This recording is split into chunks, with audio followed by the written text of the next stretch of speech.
আসসালামু আলাইকুম। সবাইকে অনেক অনেক শুভেচ্ছা এবং অভিনন্দন। দর্শক, আজকে আপনাদেরকে দেখানোর চেষ্টা করব কিভাবে জলছাদের কাজ করা হয়। জলছাদের কাজের একবারে শুরু থেকে শেষ পর্যন্ত প্রত্যেকটা স্টেপ আপনাদের কাছে দেখানোর চেষ্টা করব। তো আশা করছি পুরো ভিডিওটা জুড়ে আমাদের সাথেই থাকবেন। দর্শক, জলছাদের কাজ করা হয় সাধারণত কোনো স্থাপনার সর্বোচ্চ যেই ছাদটি আছে সেই ছাদের ভিতরকার যে কক্ষগুলো আছে সেই কক্ষগুলোকে তাপমাত্রা থেকে রক্ষা করা এবং আহ, পানি লিকেজ করা থেকে প্রতিরোধ করার জন্যই মূলত জলছাদ করা হয়ে থাকে। তো জলছাদ করার জন্য যেই উপাদানগুলো ব্যবহৃত হয় সেটা হলো চুন, সুরকি, খোয়া। এর বাইরেও চিটাগুড় ব্যবহার করা হয়ে থাকে।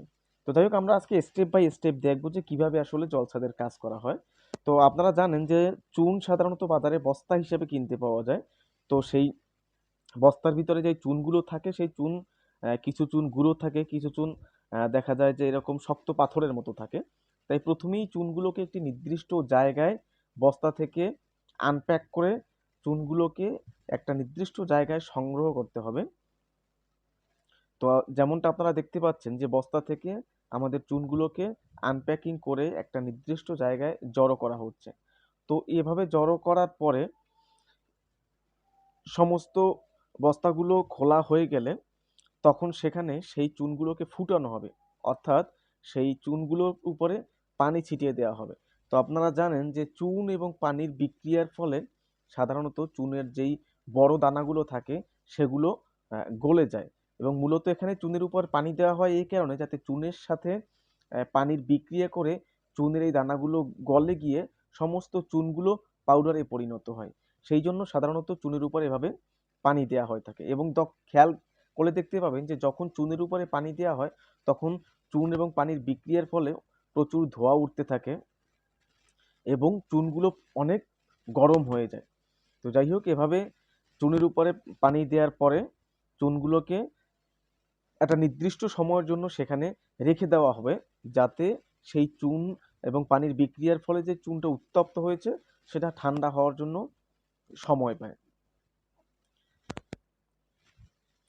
তো যেমনটা দেখতে পাচ্ছেন চুনের উপরে লাগাতার পানি দেওয়া হচ্ছে এই চুনটাকে পাউডারে পরিণত করার জন্য। তো যখন আহ, এটা চুনের উপরে পানি দেওয়ার পরে চুনকে ঠান্ডা করার জন্য 3 থেকে 4 দিন অপেক্ষা করতে হয়। এবং অপেক্ষা করার পরে যখন চুন ঠান্ডা হয়ে যাবে তখন সেই চুনের ভিতরে যদি কোনো আবার আস্ত দানা থাকে সেগুলোকে আলাদা করে ফেলতে হবে। অন্যথায় এই চুনের দানাগুলো ফুটে আপনার জলছাদের কাজ ক্ষতিগ্রস্ত হতে পারে, যার জন্য আপনাকে চুনের দানাগুলোকে আলাদা করে নিতে হবে। যেমনটা ভিডিওতে দেখতে পাচ্ছেন যে এর ভিতরে যে আস্ত দানাগুলো আছে সেগুলোকে হাত দিয়ে সংরক্ষণ করা হচ্ছে।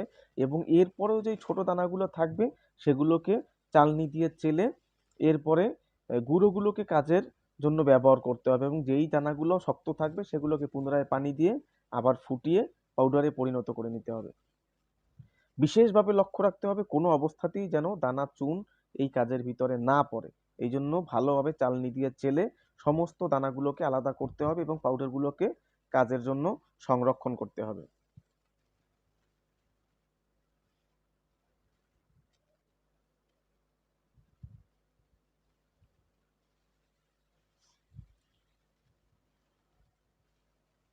চুনের কাজ আসলে একটু স্বাস্থ্যের জন্য একটি ঝুঁকিপূর্ণ কাজ এবং যখন করা হয় এতে প্রচুর পরিমাণে গ্যাস হয়। তাই চুনের কাজ করার সময় অবশ্যই নাক মুখ চোখ বেঁধে নিতে হবে এবং সাবধানে কাজ করতে হবে। অর্থাৎ বেঁধে নিতে হবে বলতে চোখে প্রোটেকশনের ব্যবস্থা করতে হবে। বারংবার চুনের দানাগুলোকে উল্টিয়ে পাল্টিয়ে এর ভিতরে আহ, দানা জাতীয় কোনো জিনিস থাকলে সেটাকে অবশ্যই এটা থেকে আলাদা করে নিতে হবে। এরপরে আমরা অন্যান্য কাজে যেভাবে ঢালাই করি সেভাবে চুন, সুরকি এবং খোয়াগুলোকে মিশ্রণ করতে হবে। এক্ষেত্রে আপনাকে 2-2-7 অনুপাত অবলম্বন করতে হবে। অর্থাৎ 2 CFT সুরকির সাথে 2 CFT চুন এবং 7 CFT খোয়া, বা 2 বস্তা সুরকির সাথে 2 বস্তা চুন এবং 7 বস্তা খোয়া, এই 2-2-7 অনুপাতে এটাকে মিশ্রণ করতে হবে। মিশ্রণ করার পরে এই ঢালাইকৃত মালামালগুলোকে একটা নির্দিষ্ট জায়গায় জড়ো করে রাখতে হবে। এটাকে সাধারণত মিস্ত্রিদের ভাষায় পচানো বলে। মূলত এখানে যাতে চুন, সুরকি এবং খোয়ার এই মিশ্রিত পদার্থগুলো আঠালো হয় এবং আঠালো আকার ধারণ করে, যা এই জন্যই এখানে জমিয়ে রাখতে হয়। এই জমিয়ে রাখা সাধারণত 5 থেকে 7 দিন পর্যন্ত সময় রেখে দেওয়া হয়, যাতে চুন সুরকির এই বিক্রিয়ার ফলে এদের এই পদার্থটা কিছু অংশে আঠালো হয়, সেজন্য জমিয়ে রাখতে হয়। তো জমিয়ে রাখার পরে এরপর আবার এই মশলাগুলোকে, মালামালগুলোকে কেটে অর্থাৎ উল্টিয়ে পাল্টিয়ে এটার ভিতরে আঠালো ভাব আনতে হয়।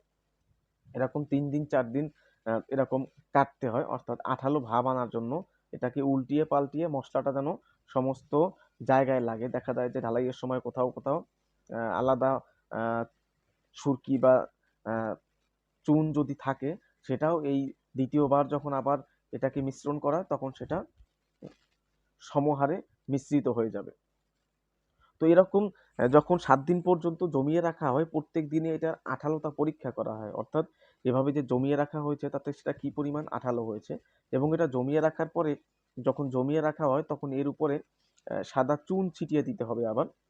তো যাই হোক, প্রত্যেক দিনই আপনার এটাকে চেক করতে হবে যেটা আঠালো হলো কিনা।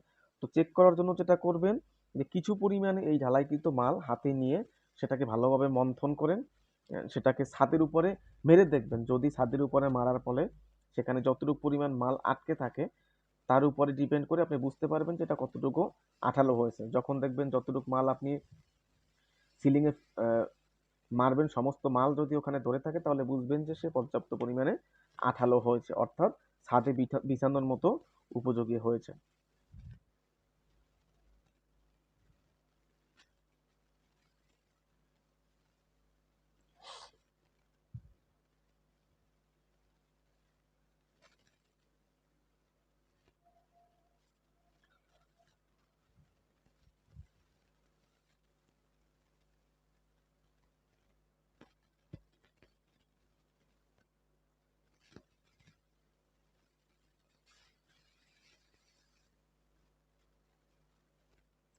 এরপরে যথারীতি আমরা প্যাটার্ন স্টোন ঢালাই যেমনটা ছাদে করে থাকি, প্রথমে ছাদকে ভালোভাবে পরিষ্কার করে নিতে হবে।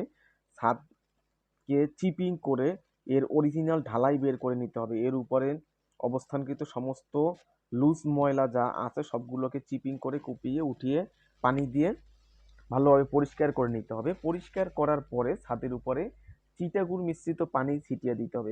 এক্ষেত্রে চিটাগুড়কে পানির সাথে মিশ্রণ করে এক ধরনের গ্রাউটিং প্রস্তুত করে নিতে হয়। সেই গ্রাউটিংকে ছাদের উপরে বিছিয়ে দিয়ে তার উপরে শুকনো চুন ছিটিয়ে দিয়ে তার উপরে সেই ঢালাইকৃত অংশকে ফেলতে হবে। তো সেই ঢালাইকে ফেলানোর পরে সেখানে কম্প্যাকশন করতে হবে ভালো করে, এবং এই যে দেখছেন পিটিএ এটাকে সমান করা হচ্ছে। এবং অবশ্যই জলছাদ করার সময় রেইন ওয়াটার লাইনের প্রতি বিশেষভাবে লক্ষ্য রাখতে হবে, অর্থাৎ আপনার ছাদে রেইন ওয়াটার লাইন যেই অংশটায় থাকবে সেখানে আপনার স্লোপ রাখতে হবে। তো সেভাবে করার পরে এইভাবে দেখতে পাচ্ছেন যে পিটিএ সেই স্লোপ মেনটেন করা হচ্ছে, এবং এই ঢালাইয়ের ভিতরে যাতে কোনো ধরনের ফাঁকা না থাকে সেই ফাঁকা বন্ধ করা হচ্ছে। তো এই মোটামুটি জলছাদের কাজ। তো আশা করি সকলেই বুঝতে পেরেছেন। ধন্যবাদ সবাইকে। আসসালাম।